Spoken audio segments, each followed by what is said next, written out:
welcome to all our friends at First Unitarian Society of Westchester who are joining us either live or via the live stream. We're happy to have you here. My name is Nora Mulligan, and I am your worship associate this morning. Please rise in body and or spirit and join in singing hymn number 121 in your gray hymnal. We will build a bridge.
Good morning. Good morning. My name's Susie Dugas, and I am a member of the Board of Trustees. Welcome to the Unitarian Universalist Congregation of the Hudson Valley. Whether you have been with this congregation a decade or more, or this is your first time visiting, we welcome you. Whatever the faith and traditions of your past, we welcome you. Whatever your theological stance, we welcome you. Whomever you are and whomever you love, we welcome you. Whatever your heritage, we welcome you. We respectfully acknowledge the territories on which our church building sits as the ancestral homelands of the Munsee, Lenape, and Wappinger people. So I have an announcement, so save the date, this is very important, for our midsummer potluck picnic, Saturday, July 29th, 4 p.m. until dusk. Join us at nearby Croton Landing Park for a potluck dinner at tables on the lawn overlooking the Hudson River. Bring food and drink to share, drums, buckets for drumming circle, lawn games, a sun hat, watch the spectacular sunset, and enjoy fun and fellowship at the peak of summer with your UU friends. To get there, go to Senaspa Park and keep driving until you get to the very end, where you'll see a flagpole and a parking lot. Will be set up at the end of the field near the parking lot, accessible via asphalt path. See you there. So for more up-to-date information on these topics and others, please refer to our weekly newsletter and check our website frequently. And please join us for conversation after the service. If you're present in the sanctuary, please come to the fellowship hall. If you're watching via live stream, the link for our Zoom coffee hour can be found in the Saturday reminder in your email. If you're just recently joining us and would like to receive our weekly e-news, please email us at uukroton@gmail.com with your name, and we will make sure you are added to our e-news list. Also, please remember to silence your phones at this time. Once again, we welcome you to the Unitarian Universalist Congregation of the Hudson Valley.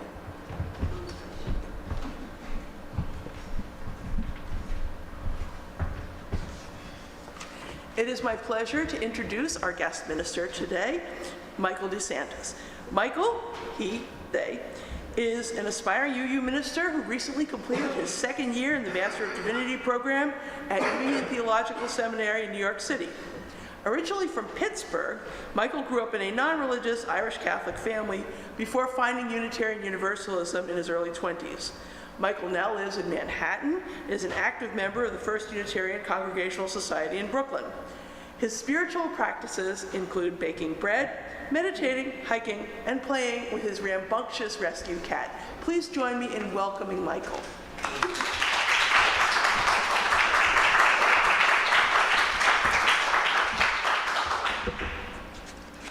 Thank you, Nora. Come, you builders and makers. Come, you movers and shakers. Come, you who sit still and quiet. Come, whether you do or don't buy it. Come, let us build the bonds of connection. Come into this place of warmth and affection. Come, let us build a land where peace and freedom is our cry. Come now, let us worship, let us try. We now invite the children to come up for the tradition of ringing the bell. We ring it 8 times for the 8 principles of this congregation. Who can we get to lead them? Who can we get? Can we get a leader to bring the Leader for the children? kid. There we go. Thank you, Chris.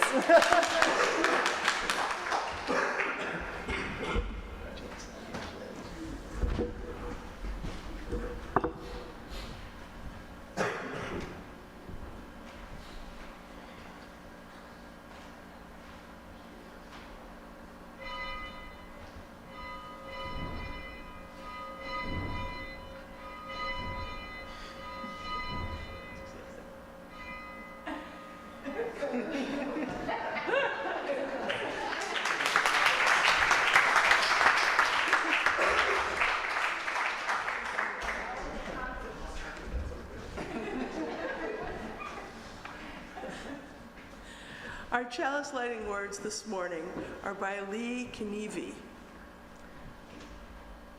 This chalice is for the living, the changing, the belonging, the becoming. This chalice is for losing the script of your life, the chapters about who you are in other people's stories. This chalice is for the lost GPS that was supposed to show you how to get where they expected you to go. This chalice is for skipping the directions, coloring outside the lines, painting not by numbers, but by silence, by wild abandon, with a brush you made yourself from light deep inside. Startling, vivid, a new voice that already knows you. Finally, a true story. Please join me in our unison affirmation. The words are printed in your order of service. Inspired by love, our mission is to seek our true nature, connect deeply and openly, and act for justice. And now we are going to sing the children out. We are enjoying singing it as a round. So we'll sing it once all together, and then could we have this section start, and then this section come in later? I'll bring you in, and we'll do it 2 more times.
Let us now bear witness to the joys and sorrows experienced in our community.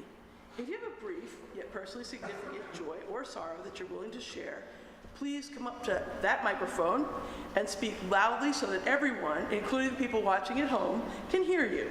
If you would prefer to only have a candle lit without speaking, please just stand or gesture, and I will light a candle for you. I'm Al Raymond. John Eigner was taken sick this past weekend, last weekend, and had to be taken to Phelps Hospital, where he has been since Monday. When I saw him last Thursday, the previous Thursday, he complained of an irregular heartbeat, so I immediately suspected either a heart attack or a stroke, but apparently that's not so. Other people suspect possible cancer, so nobody really knows what the problem is. Everybody, we all would appreciate your good wishes on John's behalf.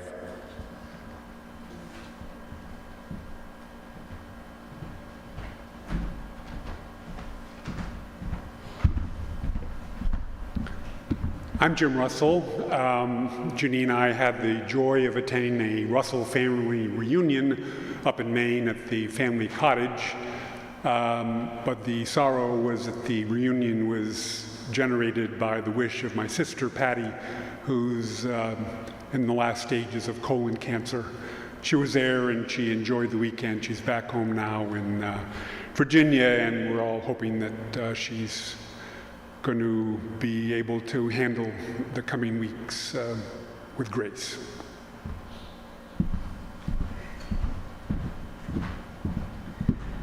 I'm Sherry Brown. I have 2 joys. The first joy is I was able to spend 13 days in Egypt celebrating the 50th birthday of the principal of the school that I retired from.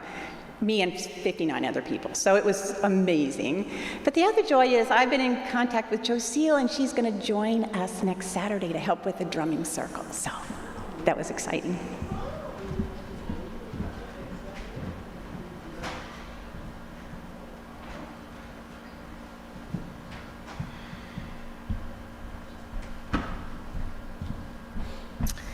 Hello, I'm Karen Sirozitsky.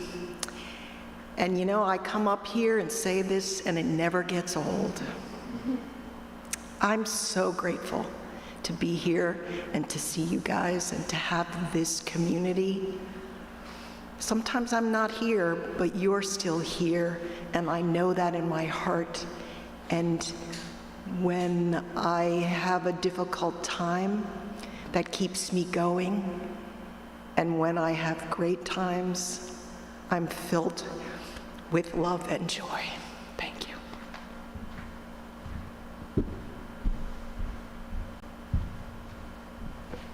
I have a joy. I just spent the last week with my daughter-in-law, and my 6-month-old granddaughter, and it has been bliss.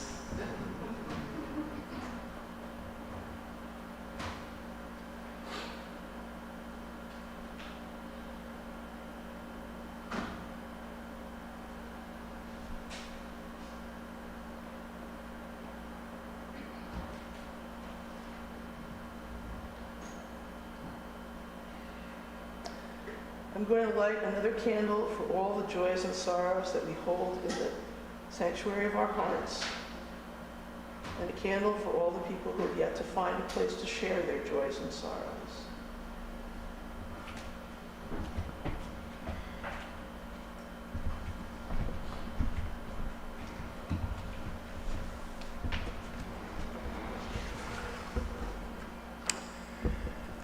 As we continue to hold the joys and the sorrows shared here, as well as the silent prayers that live deep in our hearts or just behind our lips, will you join me now in a spirit of prayer and meditation? Spirit of life and of love, inner self, God on high, and God down low among us. We are grateful that we are all works in process, still and always forming and being formed. We're grateful for this community and for the other sustaining communities in our lives, for those loved ones who support and encourage us as we become. We're grateful this morning for the ability to gather here together. We're grateful for health, shelter and food, for companionship, community, and music, for our times of work and for our times of rest. And we lament the absence of these things, perhaps in our own lives, or perhaps in the lives of others. Because we are also hurting this morning.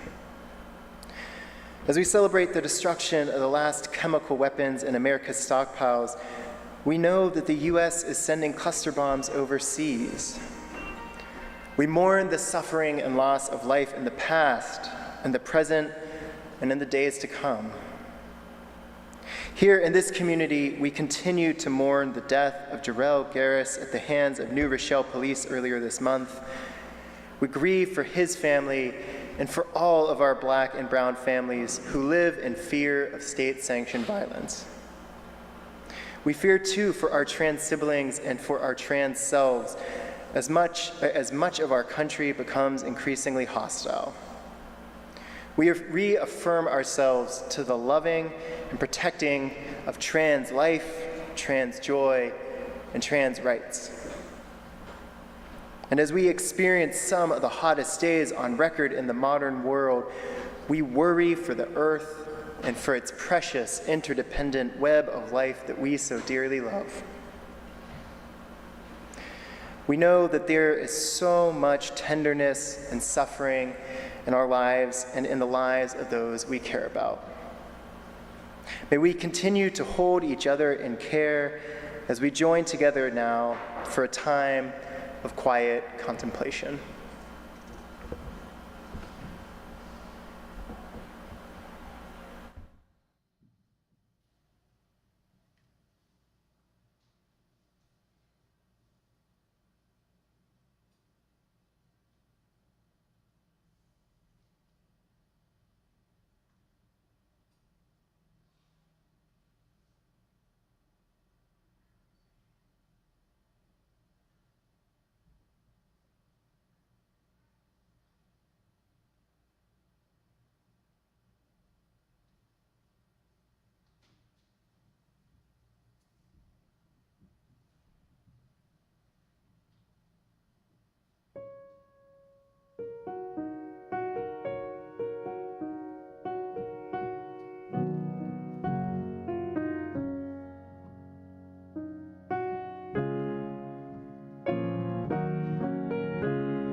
Our reading today is Narrative Theology number 1 by Padraig Otuma.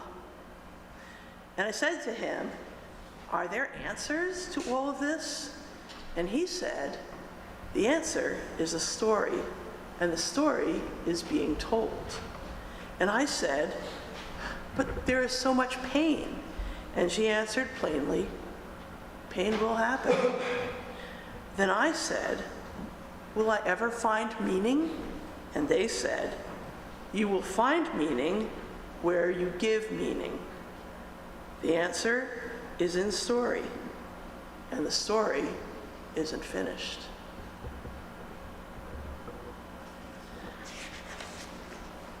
Now please rise in body or spirit for hymn number 288, All Our Architects. This is in the grade book. We are not familiar with this one, so maybe Blake could run through it once beforehand so we can not fumble too much.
First of all, I'd like to say that it is just so very good to be with you all again. I was here in February, and this congregation has a very special place in my heart as being one of the first places that I preached at, and so it's just a very welcoming space the last time I was here. So thank you all for having me back. As you might remember from that last time, or as you might have been reminded during Nora's introduction, I currently find myself living in Manhattan, the heart of New York City, and even though it's only 35 miles from here, it feels like it might as well be a world away. The impression that New York gives off is the polar opposite of Croton's wooded small-town vibe. New York is famously called, of course, the city that never sleeps. It's a city that's always in motion, as I'm sure y'all are aware of, either because you work there or because you go down there for the MoMA or the Met or any of the other things that New York has to offer. And as someone who grew up in a sleepy suburb, I just can't help but notice how much hustle and bustle there is down in the city. Wherever I look, people are always on the go. I can always hear some siren blaring off in the distance. The subway system is always running, even late into the night. Even the rats down in New York are always up to something. But New York, it's not just a place that's always on the go, it's also a place that's always going up. It's also a city that's always under construction. When I first visited New York in high school, one of the first things I noticed about the city was the scaffolding. That stuff just seemed to be everywhere, and that didn't really change once I moved to New York. For the first 2 months that I was living down in Manhattan, I couldn't get over the fact that at least one building on every block seemed to have some kind of scaffold on it. There was scaffolding next to skyscrapers, there was scaffolding over sidewalks, there was even scaffolding outside the window to my first New York apartment, which became this sort of alarm clock every morning when workers started walking across it at 7:30 on the dot. Last summer, I was doing an internship in Midtown Manhattan, and each morning I had to walk through a veritable forest of scaffolding on my way to work during my commute from Penn Station to the East River. There's a stretch of it that always stands out in my mind about a block from the Empire State Building. For those of you who are familiar with the city, this is the corner where Broadway meets 33rd Street. And on that corner, scaffolding wrapped all the way around the corner building. It went all the way down the block in both directions, both north and east, and it went all the way up to the top of the building, 10, 15 stories above the ground. There wasn't an inch of the facade that wasn't covered by some kind of scaffold. And it would get so dark underneath when I would walk through that it almost felt like I was journeying through a cave on my way to work. Now, I wasn't the only one who this scaffolding stood out to. As I was making my way through that scaffolding cavern one morning, I passed two middle-aged women. I wouldn't have noticed them except that just as they passed, one's eyes suddenly jutted up to the heavens and her face contorted into a grimace that turned into this impassioned lament. "Ugh," she said, "when will all the scaffolding come down?" Now, just to be clear, I don't make it a habit of eavesdropping, but you know how New Yorkers are. Sometimes when they talk, the volume's not exactly turned down to low. And I have to say that as far as lines that I've overheard on New York sidewalks go, there's something really special about when will all the scaffolding come down. It's just such an honest question. Like, there's just this common yearning behind it, this desire for the nuisance and the eyesore of the scaffold to come down, this belief that underneath all the scaffolding around New York City are the buildings as they're supposed to be, in all their glory, in all their beauty. Yes, good people, when will all the scaffolding come down? Now, spoiler alert for those of you who happen to be on the edge of your seats for this question and the answer, because I don't want to bury the lead here. When will all the scaffolding come down? All of it? All across New York? All across the whole world? Never. Yeah, got some smart people here. Never. There will never be a day when there's a New York or a world with at least some scaffolding in it. Sure, the scaffolding in front of one building might come down, but then more will just go up in front of another building. It might come down in front of, in my case, your apartment building, and then go up right in front of your UU church in Brooklyn. And the second spoiler alert for y'all, I'm not just talking about scaffolding. I'm not just talking about New York City, and I'm not just talking about buildings. I do come from a family of construction workers and tradespeople, but even I would have a hard time spinning an entire sermon about scaffolds. No, you all, I'm also talking about what it means to be human in this world. What it means to go through life as an individual and as part of groups and as part of spiritual communities like this one right here today. I want to suggest that each of us, every single person who's in this room and joining us on the live stream and all across the earth, is a lot like New York. Each of us is always under construction. We're all works in progress and in process, at least in some way. And at least on some level, we know that this is true. The sciences teach us that everything is always in some state of flux. At least in this church here, we believe in the science of biology and evolution. We know that all species are constantly changing and adapting to their surroundings.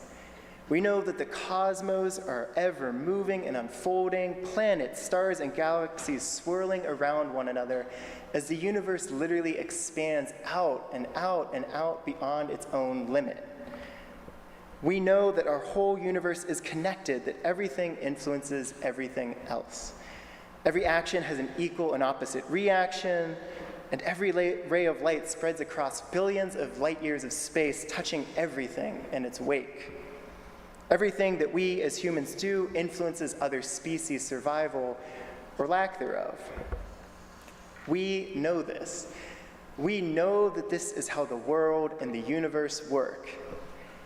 And yet, we put all this pressure on ourselves, telling ourselves that somehow we should be finished products. That I should somehow have it all figured out, or feeling it that I should be pretty well on my way to figuring it out.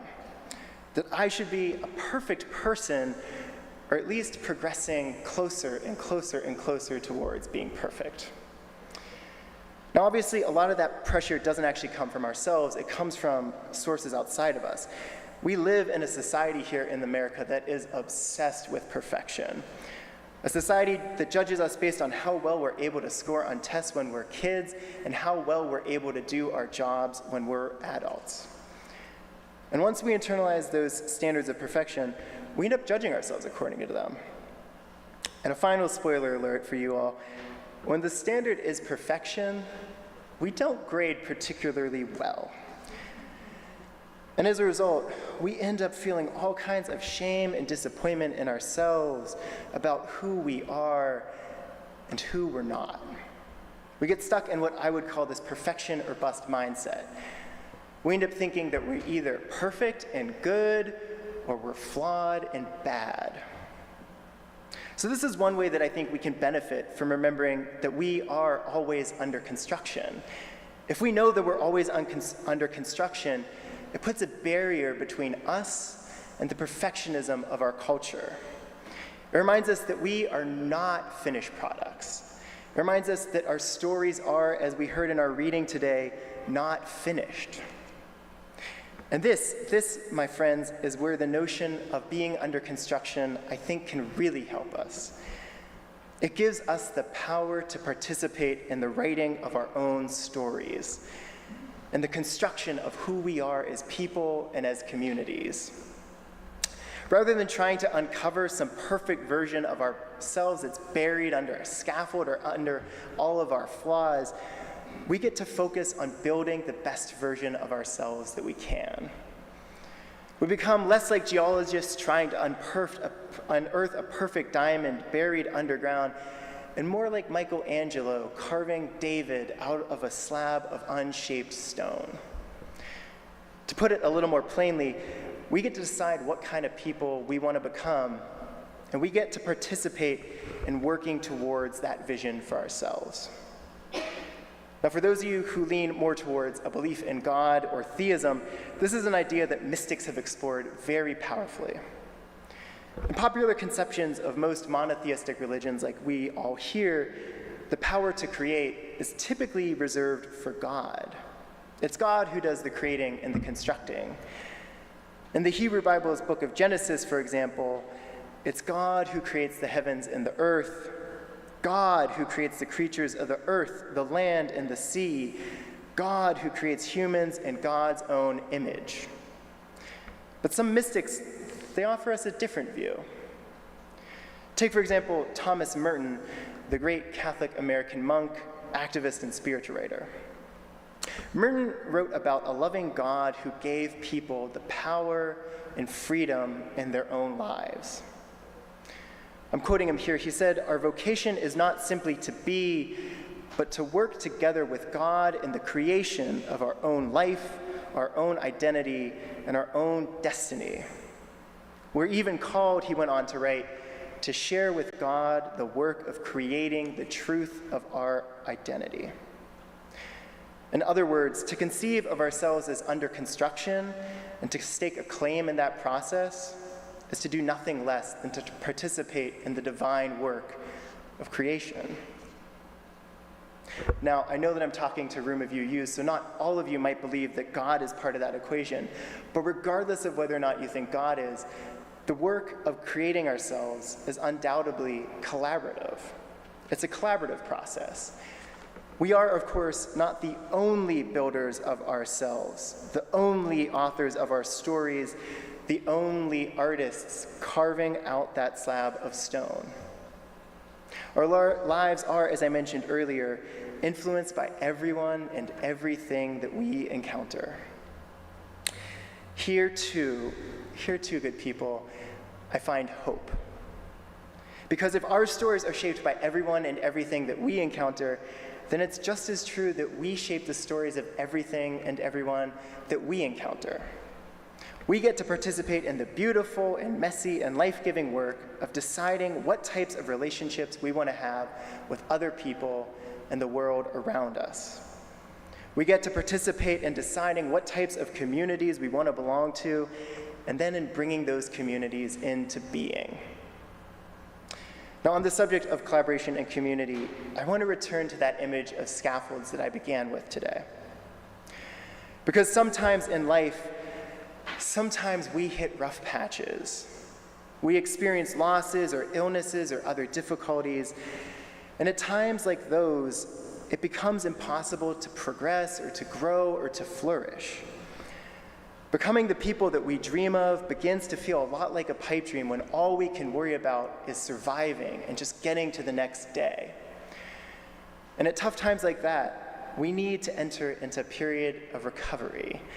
We need to enter into time of restoration for our hearts and our minds and our bodies, and yes, for our spirits. We need to put up some scaffolding, so to speak, and begin doing some repair work on the buildings of our lives. But we're not alone in this work. All of us, but especially those of us who've chosen to be in communities like this one, we're surrounded with people who can help us do the work of recovery. We're surrounded by people who can be the scaffolds, be those supports for us in our times of need. And if we're going to build a better world, build that beloved community that we talk about so often as UUs, we have to start here. We have to embrace our imperfect selves. We have to remember that each and every one of us in our communities are always under construction. We need to think less like that woman on the sidewalk who longed to see that perfect version of the building underneath the scaffolds. We need to stop asking questions like, when will all the scaffolding come down? And instead ask questions like, where is the scaffolding in my life right now? Where is the scaffolding in my life? As we leave this place, I invite each and every one of you to join me in asking ourselves, what parts of me need tending to? What parts of me need some repairs? Need some supports? And also, who around me needs tending to? Who around me is going through a difficult period and just needs someone to support them, to be the scaffolding for them in their time of need? In short, good people, I invite you to ask, how can I contribute to the great construction project that is my life and the life of the world around me? In the days to come, may we hold ourselves and each other gently, knowing that we're always under construction. May each of us seek out ways to be the scaffolding for one another, to support one another, to heal each other's wounds in this world that far too often feels like it's breaking. And when it's our turn to do the breaking and the healing, may we be able to receive the scaffolds of care and of love and support that others offer to us. May this be so. May all of this be so, and amen. Let's sing now our final hymn, number 1017, Building a New Way. Please rise in body or spirit as you are able. Once again, that's 1017, and this is in the little teal hymnal, the little one.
offering from the bounty we're blessed to enjoy.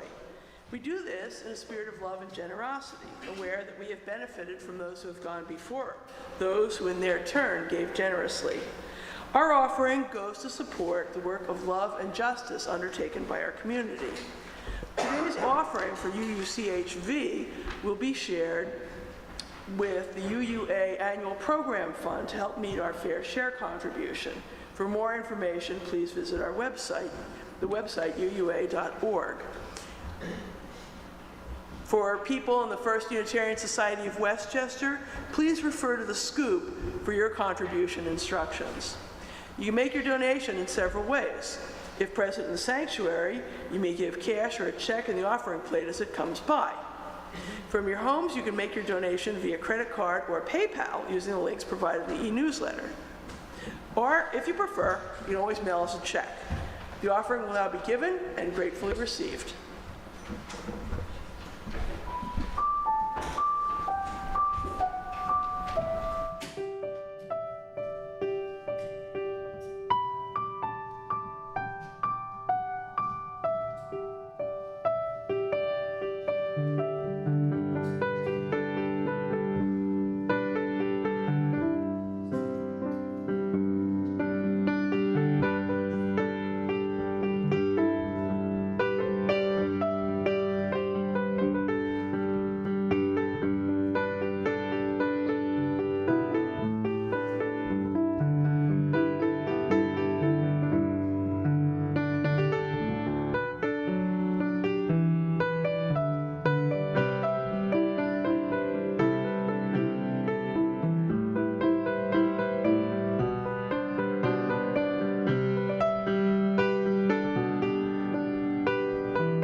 Please join me in the dedication of the offering.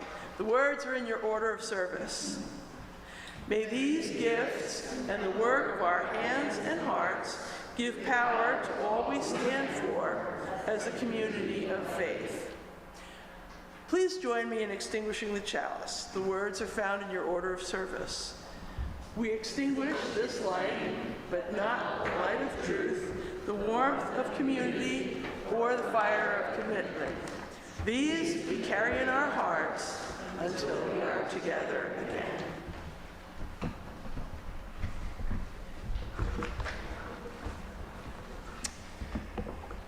Good people, architects of our collective fate, may we embrace the work of building a land where justice shall roll down like waters and peace like an ever-flowing stream, knowing that we are always, always under construction. Blessed be, and amen.